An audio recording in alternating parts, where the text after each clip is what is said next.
Bonsoir Patrick Magaloff. Bonsoir monsieur. C'est difficile de faire comprendre aujourd'hui aux entreprises qu'il est nécessaire de faire du sport pour la santé des salariés.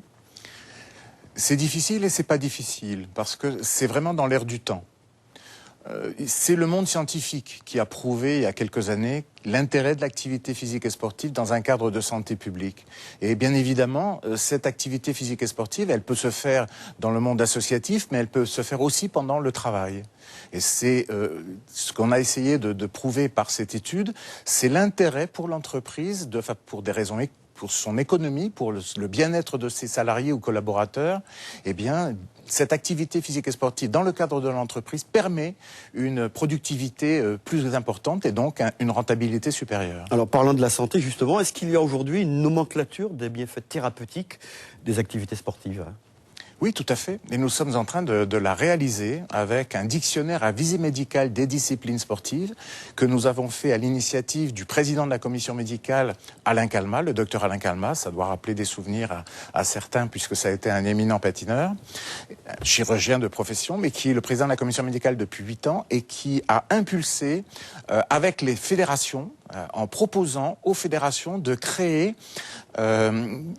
toutes les possibilité pour ces fédérations de ne pas simplement faire de la compétition, mais d'investir leur sport dans un cadre de santé publique. Cela veut dire que on peut prescrire aujourd'hui une activité sportive adaptée à telle ou telle maladie. On va le pouvoir. On va le pouvoir et de façon tout à fait scientifique et non plus empirique. Le sport sur ordonnance, c'est encore un petit peu, puisqu'on en entend parler, c'est encore un petit peu un abus de langage. Mais notre travail depuis 8 ans au niveau de la commission médicale du comité olympique, c'est avec le monde scientifique de valider des protocoles d'activité qui vont être proposés aux médecins généralistes dans l'année 2016 grâce à des fiches numérisées diffusées par les éditions Vidal. Les médecins vont être à même, en présence de leurs malades, de leur proposer des activités sportives.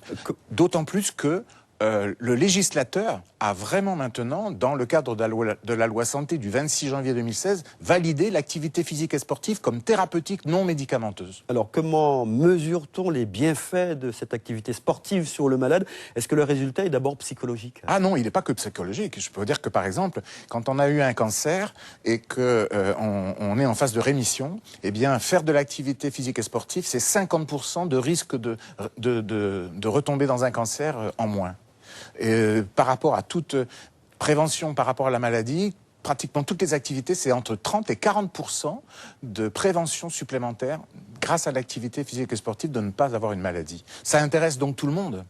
Ça intéresse la société civile, ça intéresse l'entreprise, parce que l'absentéisme, c'est important dans une entreprise, et donc la rentabilité de l'entreprise va être supérieure, comme la rentabilité pour la société. Ça, il faut savoir que 100 € investis dans l'activité physique et sportive, c'est 250 € d'économisés par les organismes sociaux. Et il y a une prise en charge totale de la sécurité sociale, je suppose. Alors, faut pas y compter pour le moment.